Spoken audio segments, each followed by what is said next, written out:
behind the father image, behind the mother image, behind the image of light inaccessible, and behind the image of profound and abysmal darkness, beyond all conception whatsoever. There's something else which we can't conceive at all.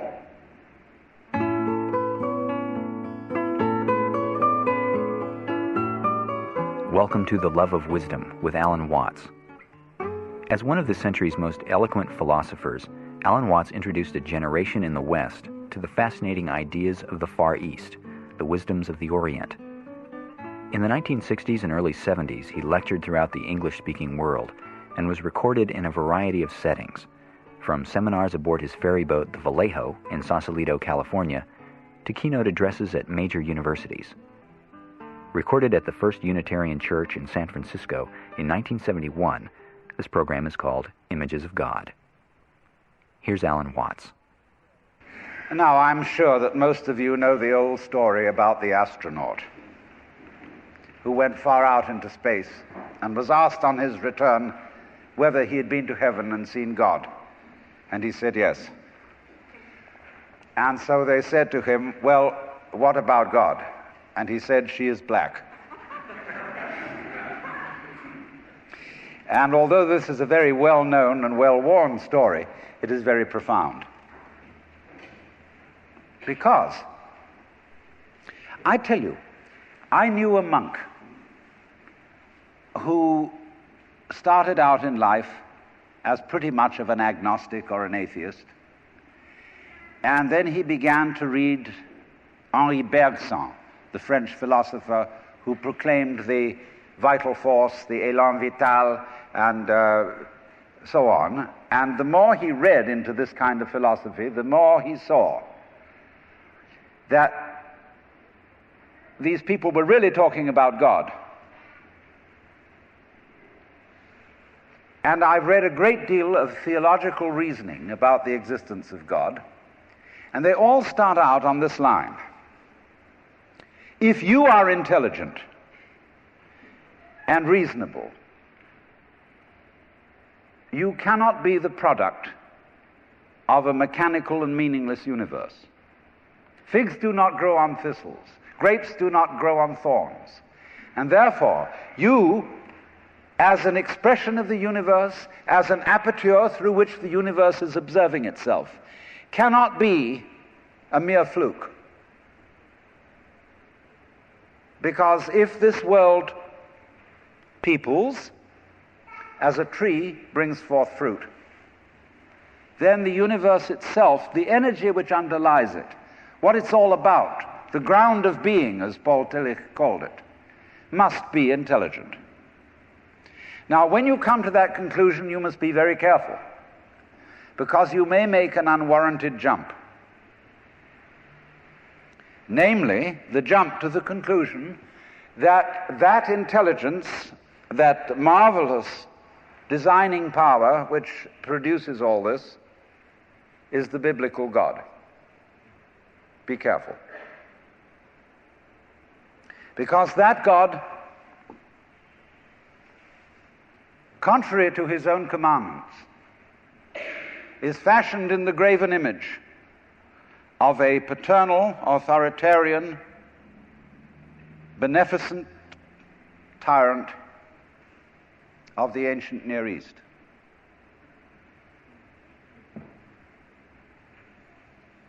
And it's very easy to fall into that trap, because it's all prepared, institutionalized in the Roman Catholic Church, in the synagogue, in the Protestant churches, all there ready for you to accept. And by the pressure of social consensus and so on, it is very natural to assume that when somebody uses the word God, it is that father figure which is intended. Because even Jesus used the analogy, the Father, for his experience of God. He had to. There was no other one available to him in his culture. But nowadays, we are in rebellion against the image of the authoritarian father. Especially this should happen in the United States, where it happens that we are a republic and not a monarchy. And if you, as a loyal citizen of this country, think that a republic is the best form of government, you can hardly believe that the universe is a monarchy.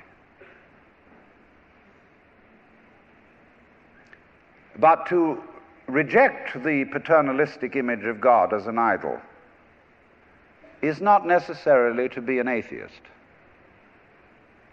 Although I have advocated something called atheism in the name of God. That is to say, an experience, a contact, a relationship with God, that is to say, with the ground of your being, that does not have to be embodied or expressed in any specific image. Now, theologians on the whole don't like that idea, because I find in my discourse with them that they want to be a little bit hard-nosed about the nature of God. They want to say that God has indeed a very specific nature. Ethical monotheism means that the governing power of this universe has some extremely definite opinions and rules to which our minds and acts must be conformed. And if you don't watch out, you'll go against the fundamental grain of the universe and be punished in some way. Old-fashionedly, you will burn in the fires of hell forever. More modern-fashionedly, you will fail to be an authentic person. It's another way of talking about it. But there is this feeling, you see, that there is authority behind the world, and it's not you. It's something else. Like we say, that's something else that's far out. And therefore, this Jewish, Christian, and indeed Muslim approach makes a lot of people feel rather strange, estranged from the root and ground of being. There are a lot of people who never grow up and are always in awe of an image of grandfather. Now, I'm a grandfather. I have 5 grandchildren, and so I'm no longer in awe of grandfathers. I know I'm just as stupid as my own grandfathers were, and therefore am not about to bow down to an image of God with a long white beard. Now, naturally, of course, we intelligent people don't believe in that kind of a God, not really. I mean, we think that God is spirit, that God is very undefinable and infinite and all that kind of thing. But nevertheless, the images of God are have a far more powerful effect upon our emotions than our ideas. And when people read the Bible and sing hymns, Ancient of Days, who sittest throned in glory, immortal, invisible, God only wise, in light inaccessible, hid from our eyes, they still got that fellow up there with a beard on. It's way in the back of the emotions. And so we should think, first of all, in contrary imagery, and the contrary imagery is, she's black. Imagine instead of God the Father, God the Mother. And imagine that this is not a luminous being, blazing with light, but an unfathomable darkness, such as is portrayed in Hindu mythology by Kali, K-A-L-I, the Great Mother, who is represented in the most terrible imagery.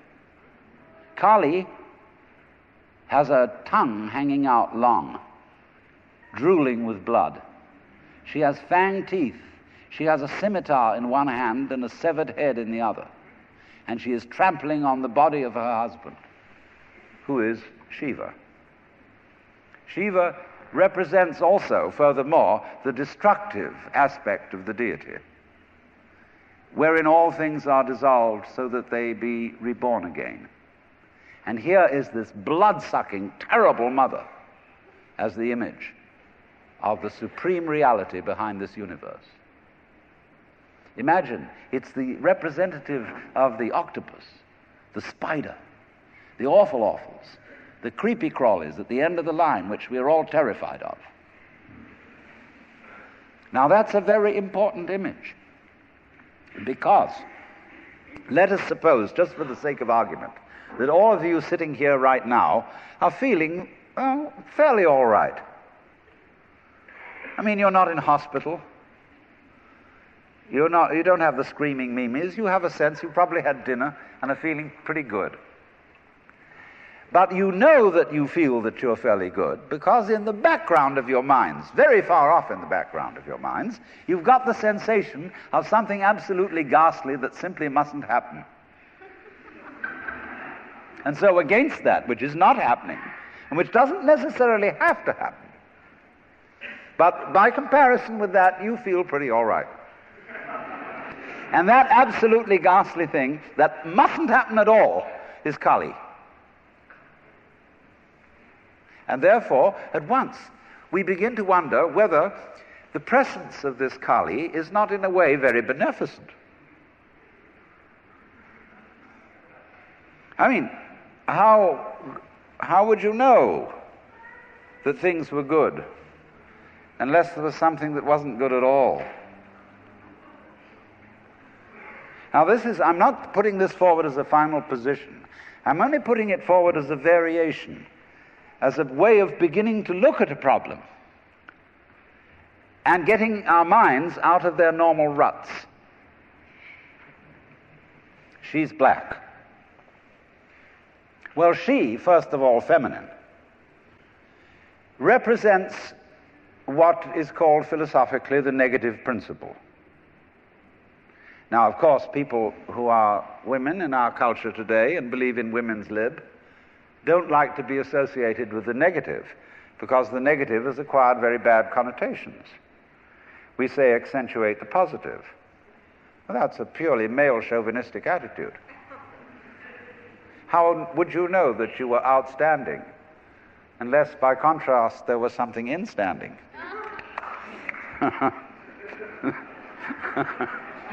You cannot appreciate the convex without the concave.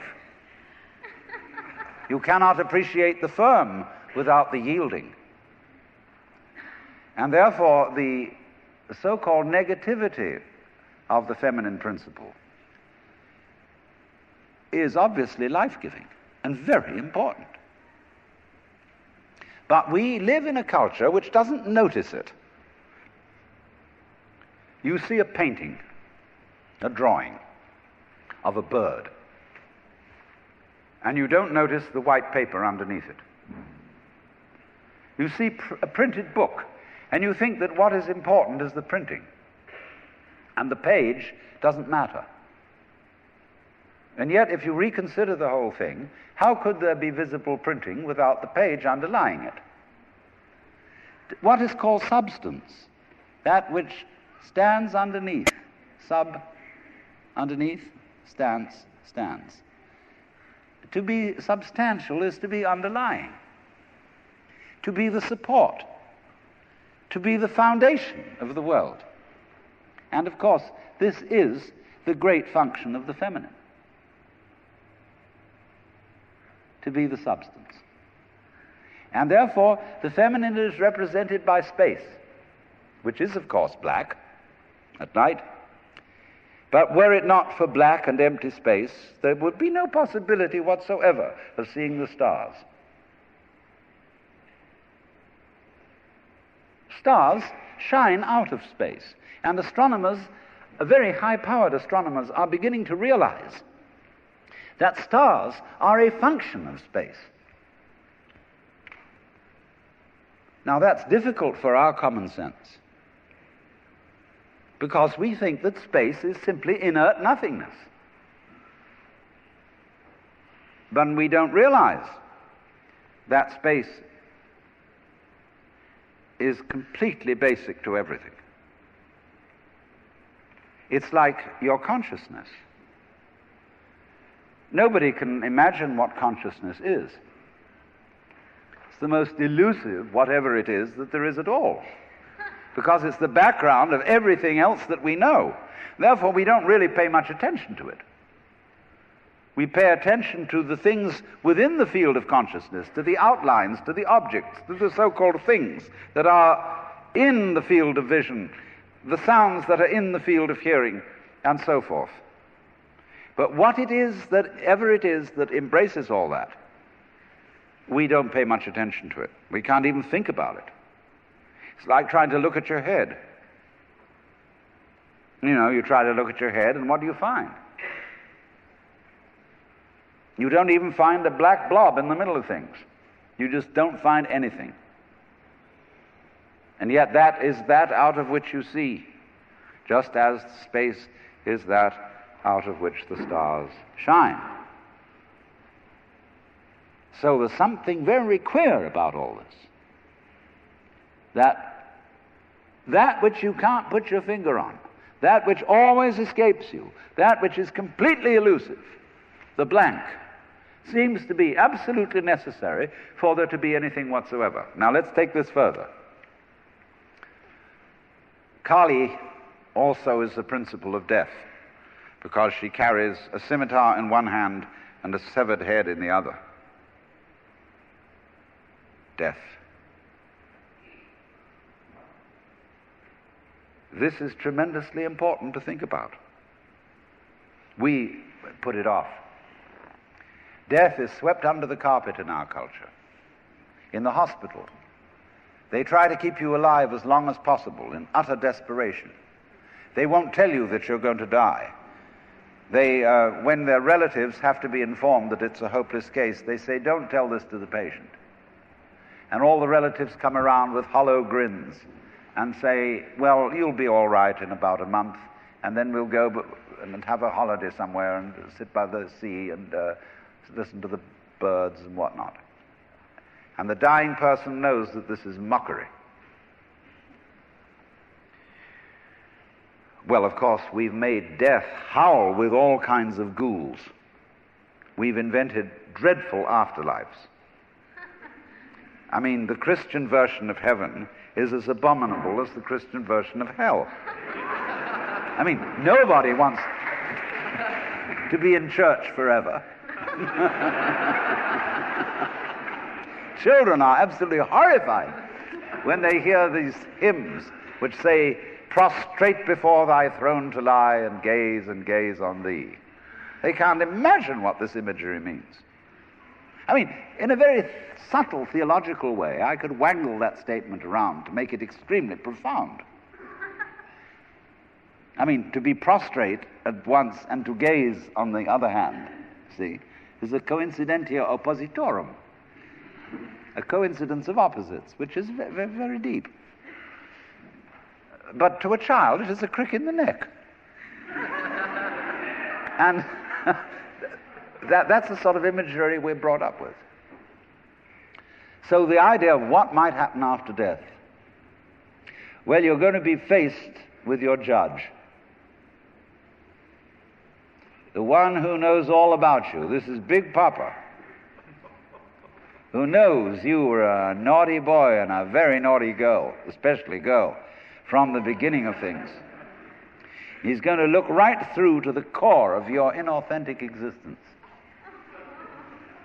And what kind of heebie-jeebies may come up.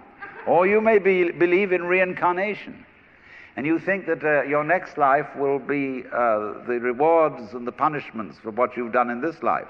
And you know you got away with murder in this life. And the most awful things are going to happen next time around. So you look upon death as a catastrophe. Then there are other people who say, well, when you're dead, you're dead. Just nothing going to happen at all.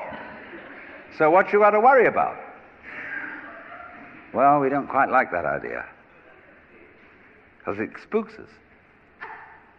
What's it be like to die? To go to sleep and never, never, never wake up? Well, a lot of things it's not going to be like. It's not going to be like being buried alive. It's not going to be like being in the darkness forever. I tell you what, it's going to be like as if you never had existed at all. Not only you, but everything else as well. There was never anything, and there's no one to regret it. And there's no problem. Well, think about that for a while. It's kind of a weird feeling you get when you really think about that. You really imagine it. Just to stop altogether. And you can't even call it stop, because you can't have stop without start. And there wasn't any start. There's just no thing. Well, then when you come to think of it, that's the way it was before you were born. I mean, if you go back in memory as far as you can go, you get to the same place as you go forward in your anticipation of the future as to what it's going to be like to be dead. Then you get these funny ideas that this blankness is the necessary counterpart of what we call being. Now, we all think we're alive, don't we? I mean, we're really here? That there is something called existence? The existentialists, Dasein, throneless, here we are. But how could you be experiencing that as a reality unless you had once been dead? What gives us any ghost of a notion that we're here, except by contrast with the fact that we once weren't? And later on won't we? But this thing is a cycle, like positive and negative poles in electricity. So this then is the value of the symbolism of she is black. She, the womb principle, the receptive, the instanding, the void, and the dark. And so that is to come into the presence of the God who has no image. Behind the Father image, behind the Mother image, behind the image of light inaccessible, and behind the image of profound and abysmal darkness, there's something else which we can't conceive at all.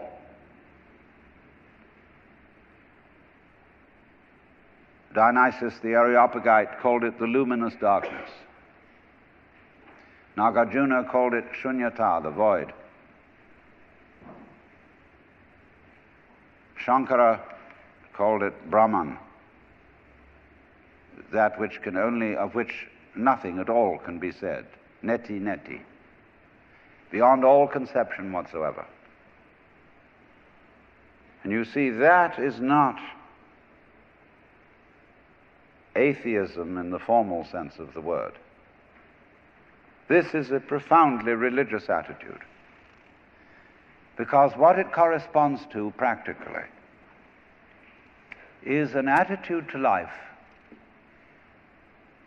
of total trust, of letting go. When we form images of God, they are all really exhibitions of our lack of faith. Something to hold on to, something to grasp. How firm a foundation, what lies underneath us, the rock of ages, or whatever, ein feste Burg.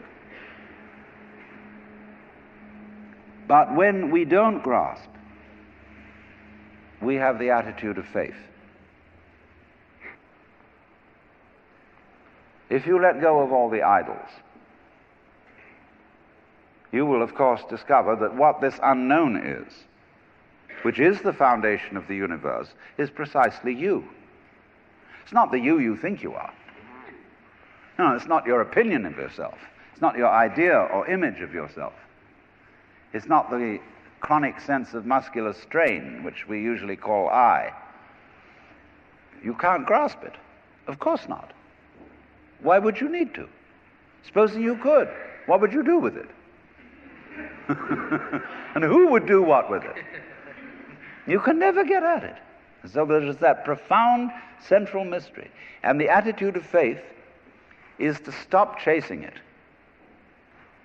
Stop grabbing it. Because if that happens, the most amazing things follow. But all these ideas of the spiritual, the godly, as this attitude of must, and we have been laid down the laws which we are bound to follow, all this jazz, is not the only way of being religious